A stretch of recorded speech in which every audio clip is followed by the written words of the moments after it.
berani kunjungi negara konflik. Denny Siregar bocorkan jabatan yang diincar Presiden Jokowi. Ambisinya sudah tinggi. Doakan Pak Jokowi beserta Ibu dan rombongan sehat semuanya, karena Presiden kita luar biasa. Hari ini membawa visi perdamaian, dan mudah-mudahan dari Pak Jokowi nantinya akan bisa mendapatkan satu solusi di antara banyak negara, dan rakyat akan menjadi senang di negara manapun. Kunjungan ini memang bisa dilihat dari dua sisi ya. Pertama, secara simbolik adalah komitmen pemerintah Indonesia untuk menyampaikan solidaritas kemanusiaan dan pesan-pesan perdamaian, anti perang, anti agresi, ya, anti pemaksaan kehendak dari satu negara kepada negara lain. Di sisi lain juga menegaskan komitmen persahabatan dan solidaritasnya. Dan juga di sudut yang lain adalah peran internasional yang dilakukan oleh pemerintah Indonesia untuk menghentikan perang ini dengan membawa pesan dari Presiden Zelensky kepada Vladimir Putin. Presiden Jokowi bukan sok gagah-gagahan berkunjung ke negara yang sedang perang itu. Sial sedikit, transportasi yang dia tumpangi bisa kena rudal nyasar. Dan gak semua pemimpin negara mau langsung masuk ke jantung medan perang itu. Saya sendiri awalnya sibuk mencari-cari arti di balik kunjungan Jokowi ke Rusia dan Ukraina. Apakah itu ambisi pribadi supaya bisa dianggap duta perdamaian? Apakah itu bagian dari pencitraan saja supaya bisa dapat pujian? Ternyata enggak. Misi itu penting sekali, dan jika sesuai dengan apa yang diharapkan akan mengatasi banyak hal di dunia ini. Indonesia sejak dulu kala tetap dipuja-puja bangsa. Penggiat media sosial Denny Siregar menyebut Presiden Joko Widodo tidak berambisi bisa memperpanjang periode jabatannya. Dari menyebut Presiden Jokowi punya target yang lebih tinggi dibanding hanya menjadi Presiden Indonesia. Sejak awal, saya sudah memprediksi ya Pak Jokowi itu nggak minat 3 periode karena fisiknya sudah internasional, bukan lagi nasional. Ambisinya sudah tinggi.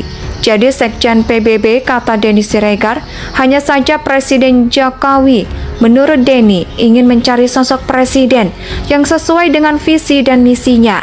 Dia hanya ingin tongkat estafet di nasional ini ada di tangan orang yang benar supaya legasinya bisa diteruskan.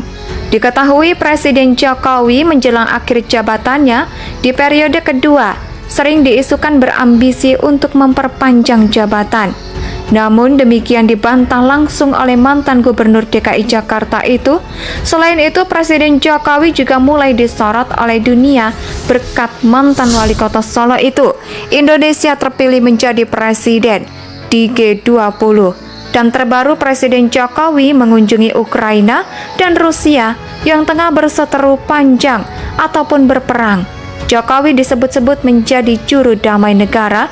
Itu kunjungan Presiden Jokowi untuk menemui Presiden Rusia Vladimir Putin dan Presiden Ukraina Volodymyr Zelensky. Lantaran telah melihat konflik kedua negara itu sudah tidak jelas tujuannya. Analisa itu disampaikan oleh pakar pertahanan militer Koni Rakahundini Bakri dalam acara diskusi dialektika demokrasi misi damai Jokowi di Rusia dan Ukraina. Efektifkah jika kita perhatikan semua jalan keluar yang diberikan oleh negara barat, Amerika, NATO, dan kawan-kawan terhadap konflik ini? Sifatnya hanya 2, mengancam Rusia dengan sanksi atau membantu kliennya dengan senjata, dan itu membuat semuanya lebih kacau lagi.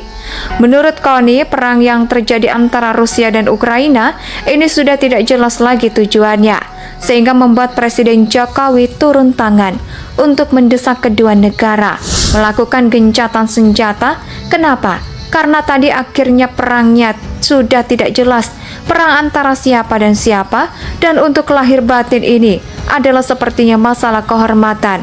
Begitu dia berikan sanksi beragam, dia malah atau membuktikan dia berharap agar penilaian G20 yang bakal berlangsung November nanti tidak ada kegaduhan perang antara Rusia dan Ukraina.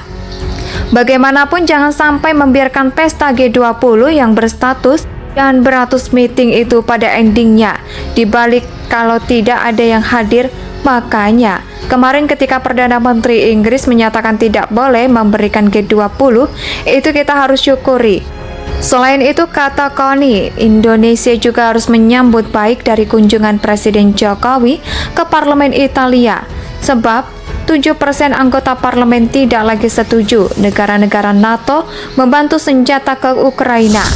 Karena itu yang membuat perang menjadi panjang, sebenarnya menjadi susah untuk diukur. Kedua negara juga belum mencapai kata damai sejak invasi militer Rusia memasuki kota-kota.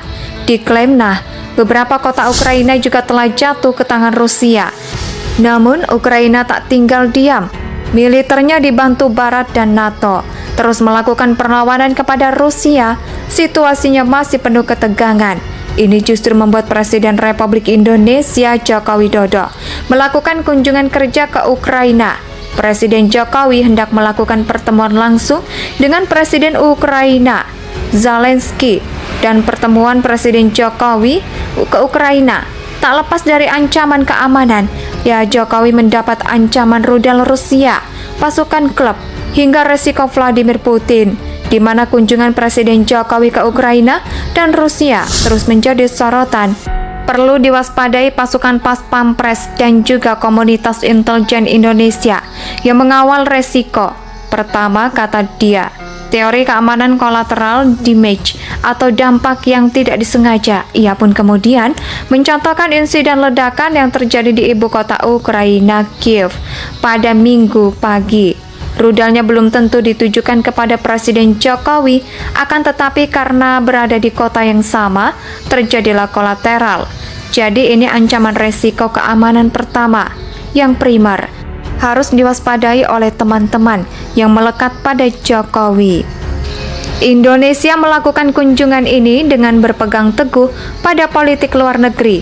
Kreatif Indonesia tidak berpihak pada Ukraina maupun Rusia, sehingga tidak memberikan bantuan senjata kepada Ukraina maupun memberi dukungan kepada Rusia. Penggiat media sosial Denny Siregar menyebut Presiden Joko Widodo tidak berambisi bisa memperpanjang periode jabatannya. Dari menyebut Presiden Jokowi punya target yang lebih tinggi dibanding hanya menjadi Presiden Indonesia. Sejak awal, saya sudah memprediksi ya Pak Jokowi itu nggak minat 3 periode karena fisiknya sudah internasional, bukan lagi nasional. Ambisinya sudah tinggi. Jadi Sekjen PBB, kata Denny Siregar, hanya saja Presiden Jokowi menurut Denny ingin mencari sosok presiden yang sesuai dengan visi dan misinya. Dia hanya ingin tongkat estafet di nasional ini ada di tangan orang yang benar supaya legasinya bisa diteruskan. Diketahui Presiden Jokowi menjelang akhir jabatannya di periode kedua sering diisukan berambisi untuk memperpanjang jabatan. Namun demikian dibantah langsung oleh mantan Gubernur DKI Jakarta itu. Selain itu, Presiden Jokowi juga mulai disorot oleh dunia berkat mantan wali kota Solo itu. Indonesia terpilih menjadi presiden di G20. Dan terbaru Presiden Jokowi mengunjungi Ukraina dan Rusia yang tengah berseteru panjang ataupun berperang. Jokowi disebut-sebut menjadi juru damai negara. Itu kunjungan Presiden Jokowi untuk menemui Presiden Rusia Vladimir Putin dan Presiden Ukraina Volodymyr Zelensky. Lantaran telah melihat konflik kedua negara itu sudah tidak jelas tujuannya. Analisa itu disampaikan oleh pakar pertahanan militer Koni Rakahundini Bakri dalam acara diskusi dialektika demokrasi misi damai Jokowi di Rusia dan Ukraina. Efektifkah jika kita perhatikan semua jalan keluar yang diberikan oleh negara Barat, Amerika, NATO, dan kawan-kawan terhadap konflik ini? Sifatnya hanya 2, mengancam Rusia dengan sanksi atau membantu kliennya dengan senjata, dan itu membuat semuanya lebih kacau lagi. Menurut Kony, perang yang terjadi antara Rusia dan Ukraina ini sudah tidak jelas lagi tujuannya, sehingga membuat Presiden Jokowi turun tangan untuk mendesak kedua negara melakukan gencatan senjata. Kenapa?